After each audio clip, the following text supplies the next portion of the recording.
ده الجزء التاني من الأنوثة الملكية. مبسوطة جدًا من ردود أفعالكم في الجزء الأول، ومبسوطة إن أنتِ اللي بتسمعيني دايمًا مهتمة وحريصة إنِّك تكوني دايمًا في أحسن صورة من نفسِك. النهارده هنركّز أكتر على فكرة إمتى أتكلم بتفصيل، إمتى كلامي يكون قليل أو محسوب، إمتى أتكلم براحتي وأفضفض، وإمتى ما أردش خالص. هاقول لِك أمثلة من حياتنا كلنا إن شاء الله هتوضّح الصورة كويس أوي. وفي آخر الحلقة هاتكلم عن فكرة إزاي أحط حدود من غير ما أفقد أنوثتي أو من غير ما أكون شخص هجومي. أنتِ دلوقتي بتسمعي تو كونتنت، يلا بينا نبدأ.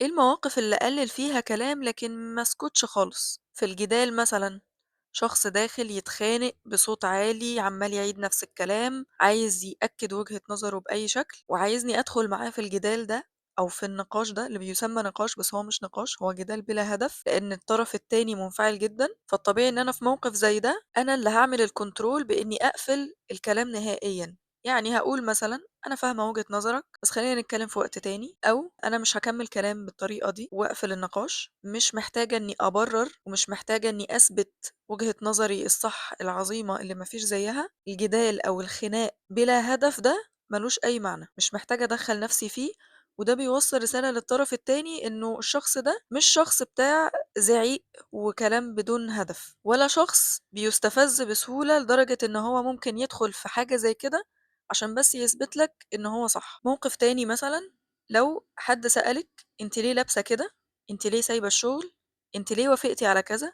ليه رفضتِ كذا؟ كلها حاجات تدخلات في حياتِك الشخصية، ببساطة جدًا ده قرار شخصي يخصني أنا وبس، أو أنا مرتاحة كده أكتر، مش محتاجة تبرري ولا تشرحي ولا توضحي أي حاجة من قراراتِك أو اختياراتِك في حياتِك. طب مثلًا موقف كمان، أنا دلوقتي باتعامل مع ناس بيستفزوني أو بيحاولوا يستفزوني لكن بطريقة مش مباشرة، يعني حد بيرمي إفيه، بيحاول يضحك الناس عليَّ، بيحاول يستظرف، أي حاجة بس مش بشكل مباشر، هو ما وجهليش الكلام بشكل مباشر، كلام كده إيه من بعيد لبعيد بس هو أنا اللي مقصودة بيه. فالشخص هنا حريص جدًا إن هو يستفزِّك أو يحاول يشوف انفعالاتِك هتبقى عاملة إزاي، يعني ممكن يوصّلِك لأنهي مستوى من ردود الفعل السيئة جدًا. فهنا ما ينفعش تدّي له اللي هو عايزه، ما ينفعش تطلّعي من نَفْسِك نسخة هو عايز يشوفها علشان يرضي فيه حاجة معيّنة. طَب هتتعاملي معاه إزاي؟ هتوقّفي الكلام وتقومي، هتمشي من المكان خالص، مش هتردّي عليه أصلًا، مش هتدّي له الطاقة اللي هو محتاج ياخدها علشان يثبت إنه بُصّوا أنا لمّا استفزّيتها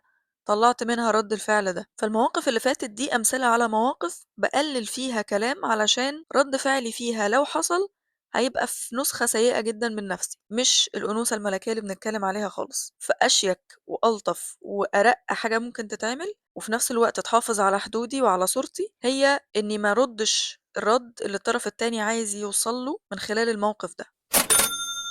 طيب في مواقف تانية بيبقى الصمت بقى هو أحسن حاجة، إن أنا أصلًا أسكت تمامًا. لمّا تكوني أصلًا متضايقة من أي موقف أو متعصبة، في حاجة منرفزاكِ أوي في الموقف ده أو أنتِ في mood مش أحسن حاجة، فالصمت هنا هو أحسن رد فعل أيًا كان الموقف وأيًا كان الشخص اللي بتتعاملي معاه. طالما أنا مش جاهزة إني أرد رد فيه ثبات انفعالي أو فيه اتزان، يبقى ما اتكلمش خالص دلوقتي. فقبل ما تردي هتفكري هل الرد بتاعي هيطلع بشكل عصبية، هيبين ضعف فيّا، هيكون بشكل إن أنا بادافع عن نفسي أو بابرر نفسي أو باشرح نفسي كتير أوي، أوي علشان ألاقي قبول من الناس، يبقى أنا مش هارُد وهاسكت أحسن، لغاية ما أعرف أجمّع أفكاري بالطريقة اللي أقدر أعرضها بشكل كويس أرضى بيه.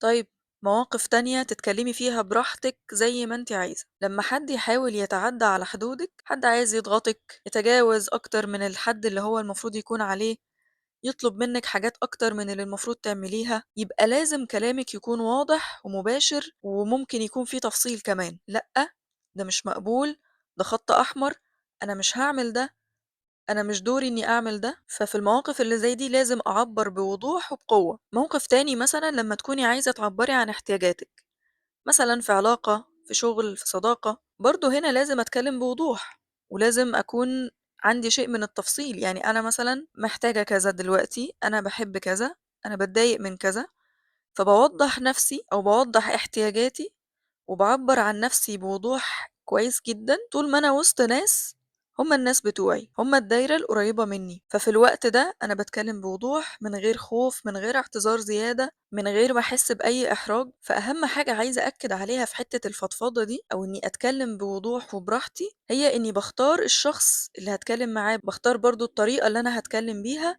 باختار القدر أو الكمية اللي أنا هاطلّعه للشخص ده. زي مثلًا أختار شخص يكون بيعرف يسمع، فبالتالي لمّا أعبّر عن نفسي أو عن احتياجاتي أو عن حاجة باحبها أو حاجة مهتمة بيها، هو هيقدر يسمعها ويقدّرها كويس. كمان يكون شخص مش نمّام أو مش بينقل كلام أو شخص قد الثقة أكيد، فبالتالي مش هيستخدم أي حاجة أنا ممكن أقولها ضدّي في يوم من الأيام، على حسب يعني ظنّي فيه دلوقتي. أكيد مش هاروح أفتح قلبي أو أتكلّم بوضوح مع شخص بيحب الدراما أو بينقل كلام أو بيقلل من مشاعري أو ما بيسمعنيش أصلًا. طيب إيه الطريقة اللي أنا ممكن أفضفض بيها وتكون أحسن حاجة أو أفضل شكل؟ هي إني باوصف شعوري من غير ما أكون باجيب سير أي حد خالص برّه القصة بتاعتي، يعني أنا باتكلم عن نفسي وبس. باوضّح الهدف من كلامي ده في بداية الكلام أصلًا، إن أنا محتاجة حد يسمعني أو محتاجاك تسمعني، محتاجاكِ تسمعيني.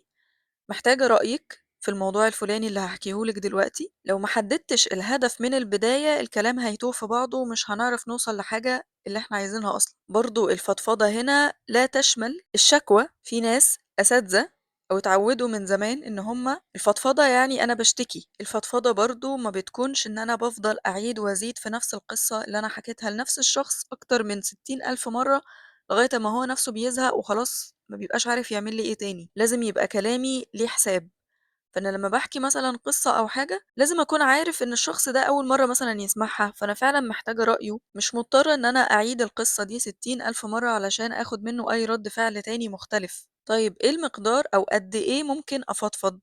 أكيد برضه مش كل التفاصيل، ومش كل الأسرار اللي عندِك، اللي في حياتِك. خلّي يبقى في دايمًا حاجة ليكِ، دايمًا في قصة خاصة بيكِ أنتِ ما حدش يعرفها غيرِك أنتِ وبس، مهما كان الشخص ده بيسمعِك كويس، مهما كان بتثقي فيه، مهما كان الشخص ده أمين فعلًا على الكلام اللي أنتِ هتحكيه، أنتِ لصورتِك كده قدّام نفسِك لازم تحافظي على جانب من القصة خاص بيكِ أنتِ وبس. وعايزاكِ بجد ما تنسيش إن ربنا موجود، وربنا معاكِ طول الوقت.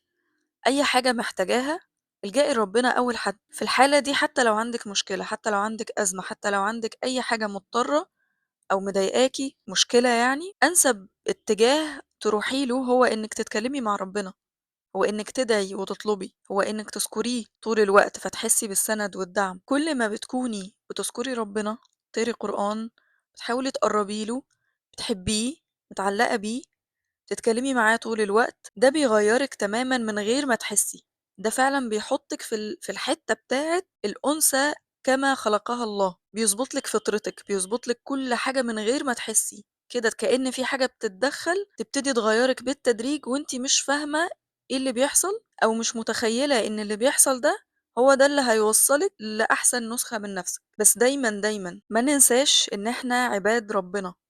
إحنا عباد الله، هو اللي خلقنا، هو اللي عارف التكوين بتاعنا، هو اللي نزّل لنا وعرّفنا بالمنهج اللي المفروض نكون ماشيين عليه علشان كل حاجة تبقى مضبوطة وفي مكانها الصح، عشان إحنا نرتاح. فعشان أرجّع الفطرة دي لمكانها الصح تاني وللوضع الطبيعي بتاعها من غير ما أحس بأي معاناة، من غير ما أحس إن أنا طَب أنا المعلومات تاهت منّي، أنا مش عارفة أعمل إيه دلوقتي، أكيد، أكيد ذِكر ربنا، قراءة القرآن، العبادة بأي شكل من الأشكال اللي تقرّبِك من ربنا وتربطِك بعلاقة بيه حقيقية، هي دي اللي هتضبط لِك الدنيا كلّها من غير ما تحسّي. طيب إحنا كل ده كنا في الحتّة بتاعة إزاي أعبّر عن احتياجاتي أو أفضفض، فقُلنا مين الشخص اللي هاعبّر له، إيه الطريقة اللي هاعبّر بيها، وهاعبّر بقد إيه من الكلام أو قد إيه من القصة. تالت حاجة برضه مهم إن أنا لمّا أكون باتكلّم، أتكلّم فيها براحتي عادي ما عنديش فيها مشكلة، لمّا يكون عندي رأي وقيمة أنا باضيفها في المكان أو في الموقف ده. مكان مثلًا إحنا قاعدين بنتكلّم بنتناقش كُلّنا أو مثلًا في شغل في أي حاجة،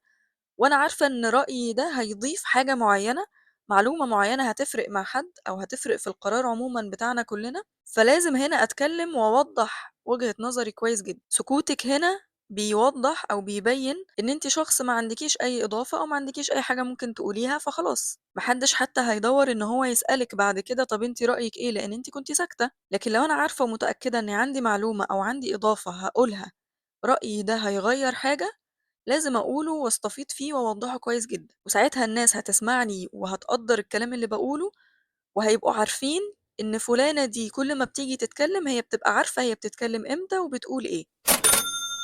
طيب آخر حاجة في شوية tips and tricks عشان أحط الحدود بتاعتي من غير ما أكون شخص هجومي أو عنيف أوي في رد فعلي. خليكي فاهمة كويس أوي إن الهجوم معناه إن أنا باتهم الشخص التاني بحاجة، لكن أنا ما يفرقليش إن أنا أتهمه بحاجة، اللي يفرق لي هو الأسلوب اللي حصل في الموقف ده. فأنتي بتكوني مهتمة بالسلوك أكتر ما بتكوني مهتمة بالشخص نفسه أحكم عليه بهو كويس ولا لأ. فمش هتقولي مثلا أنت دايما بتقلل مني، لكن هتقولي الأسلوب ده مش مناسب معايا. يعني اللي عايزة أقوله لِك إنِّك لمّا بتيجي تحطّي الحدود أو لمّا تيجي تعبّري عن الحدود بتاعتِك، بيبقى كلامِك قليل ونبرتِك ثابتة، وبتركّزي على السلوك أكتر من الشخص نَفْسه، أكتر من إنِّك تهاجمي الشخص نَفْسه أو تتخانقي مع الشخص نَفْسه. فبالتالي أنتِ مش محتاجة صوت عالي ولا شرح كتير ولا إنِّك تقعدي تتخانقي معاه وتقلّلي منّه أو تغلّطيه بأي شكل من الأشكال.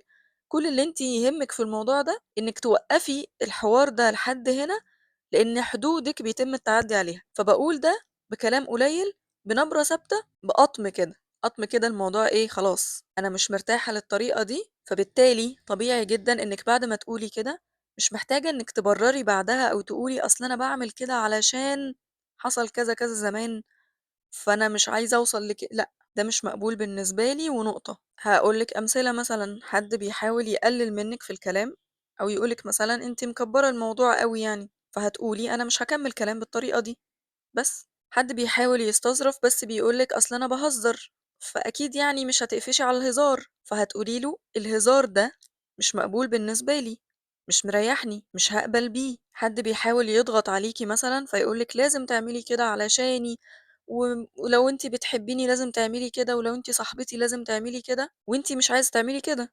فهتقولي لأ أنا مش هاقدر أعمل كده، خلاص. وصدقيني والله العظيم على قد ما بيبان إن الكلام ده فيه شوية حدية مثلًا أو جاف، بس والله العظيم هو ده اللي بيضبط العلاقات كلها.